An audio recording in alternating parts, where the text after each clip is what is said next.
అందరికీ నమస్కారం.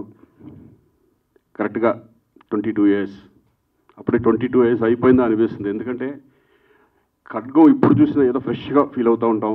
ప్రతి ఆగస్టు 15కి కానీ గాంధీ జయంతికి కానీ ఎప్పుడు కూడా టీవీలో చూసి మళ్ళీ చాలాసార్లు చూడడం జరిగింది. నా సినిమాల్లో ద బెస్ట్ ఫిలిం ఇప్పటికి చాలామంది అడుగుతూ ఉంటారు, ఖడ్గం లాంటి ఫిలిం తీయండి తీయండి అని. ఎక్కడ తీస్తాం ఇప్పుడు? తీయలేము. ఎందుకంటే అది ఒకటే వస్తుంది, పీస్, మాస్టర్ పీస్. నా లైఫ్లో నేను ఎప్పటికీ మర్చిపోలేని ఈ సినిమా మళ్ళీ అక్టోబర్ 18న రిలీజ్ చేయడం చాలా సంతోషంగా ఉంటుంది. ఎందుకంటే జనరేషన్స్ మారిపోతూ ఉంటాయి. 20 ఇయర్స్కి జనరేషన్స్. ఇప్పుడున్న జనరేషన్కి ఎవరికి ఖడ్గం అంటే ఎవరో తెలియదు. ఎందుకంటే వాళ్ళు 20 ఇయర్స్ వచ్చేసి ఉంటాయి కాబట్టి ఆ యూత్కి ఎవరికి కూడా ఖడ్గం గురించి నాకు తెలియకపోవచ్చు. మళ్ళీ ఒక మంచి పేట్రియాటిక్ ఫిలిం, మంచి ఫిలిం మీ ముందుకు రాబోతుంది. డెఫినెట్గా ఒక మంచి సినిమా చూసిన అనుభూతి మీకు కలుగుతుందని నేను మనస్ఫూర్తిగా అనుకుంటున్నాను. డెఫినెట్గా ఇంకా వంశీ, అసలు ఈ సినిమా నాకు వచ్చేది కాదు, నన్ను వద్దన్నారు ప్రొడ్యూసర్ గారు. మధుమురళి ఫస్ట్ అంటే ఒకటి, అంతకుముందు నేను ఎప్పుడు ఫ్యామిలీ సబ్జెక్ట్ చేసేవాడిని.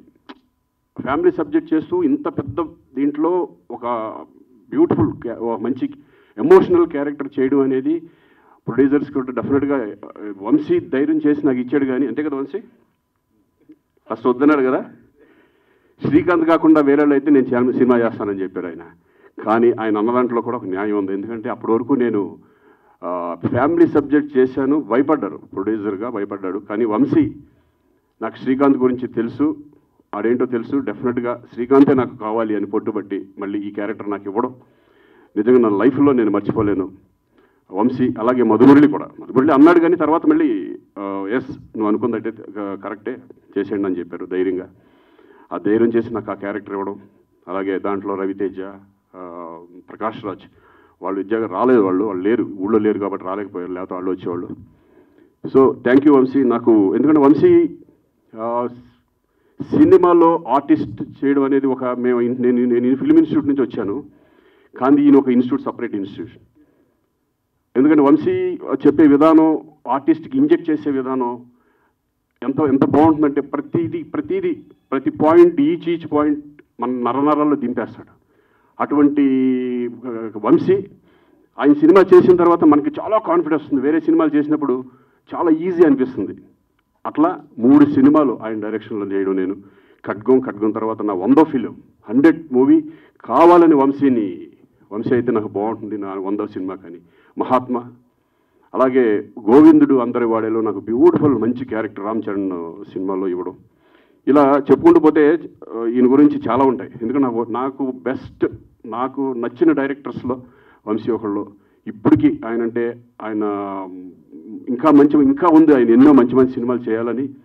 ఇంకా ఇండస్ట్రీలో వంశీ లాంటి డైరెక్టర్, నిజంగా అంత టెక్నికల్ డైరెక్టర్ ఈరోజు కూడా ఆయన పాత సినిమాలు ఏది చూసినా సరే ఆయనలాగే తీసే డైరెక్టర్స్ చాలా తక్కువ.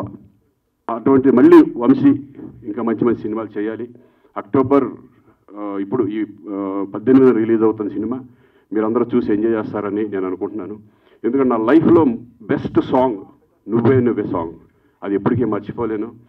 సిరివెల్ల సీతారామ శాస్త్రి గారు ఆయన లేకపోవడం నిజంగా దురదృష్టం. ఈ సాంగ్ జరిగినప్పుడు గుర్తుందా నీకు? ఏంటి ఫస్ట్ సాంగ్ విన్నప్పుడు, ఏంటి వంశీ డ్యాన్స్ పెట్టవేంటి, మామూలుగా నడిపించి చేపించేస్తున్నావు అన్నాను. గుర్తుందా?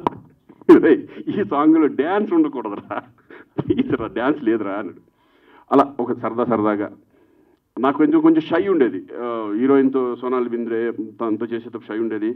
మేమిద్దరం కలిసి రిహార్సల్ చేసేవాళ్ళం.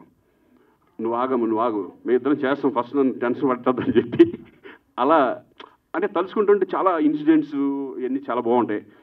సో అక్టోబర్ 18న డెఫినెట్గా ఈ సినిమా మీరు చూసి ఎంజాయ్ చేస్తారని అనుకుంటున్నాను. అలాగే షఫీ అప్పుడే ఒక నేషనల్ స్కూల్ ఆఫ్ డ్రామా అప్పటి నుంచి వచ్చి చాలా న్యాచురల్ యాక్టర్. ఎంత న్యాచురల్ అంటే మేమంతా నేను ఇన్స్టిట్యూట్ నుంచి వచ్చాం కానీ బట్ వాళ్ళ ఇన్స్టిట్యూషన్, వాళ్ళ స్టైల్ ఆఫ్ యాక్టింగ్ వేరే ఉండేది. అంతా అంటే మెథడ్ యాక్టింగ్ టైప్ ఆఫ్ ఎక్కువ ఉండేది కదా మామూలు ఇన్స్టిట్యూషన్. మాకు అది నేర్పల, మాదంతా వెళ్ళిపోతూ ఉండేది అంతే అది. సో వండర్ఫుల్ ఆర్టిస్ట్ని ఇండస్ట్రీకి పరిచయం చేశారు వంశీ. అలాగే ఇంకా మా బావ గురించి ఏం చెప్తాం, వాడు ఏ క్యారెక్టర్ చేసిన దాంట్లో ఇద్దరం ఎన్నో సినిమాలు చేసాం. ప్రేయశ్రావు దగ్గర నుంచి ఎన్ని సినిమాలు చేసాము. ప్రతి సినిమాలో కూడా వాడు మంచి బ్యూటిఫుల్ క్యారెక్టర్, మంచి ఆర్టిస్ట్. ఇప్పుడు ఏ క్యారెక్టర్ చేసినా కూడా దాన్ని ముందుకు తీసుకెళ్ళిపోతాడు. అద్భుతమైన పర్ఫార్మర్. థ్యాంక్ యూ బాబా. ఎన్నో సినిమాలు, అద్భుతమైన సినిమాలు ఉన్నాయి మన వినోదం దగ్గర నుంచి అప్పుడు లెక్కేసుకుంటే. సో మరి మరొక్కసారి అందరికీ నేను థ్యాంక్స్ చెప్పుకుంటున్నాను. అలాగే ప్రొడ్యూసర్స్కి, వంశీకి థ్యాంక్ యూ వెరీ మచ్.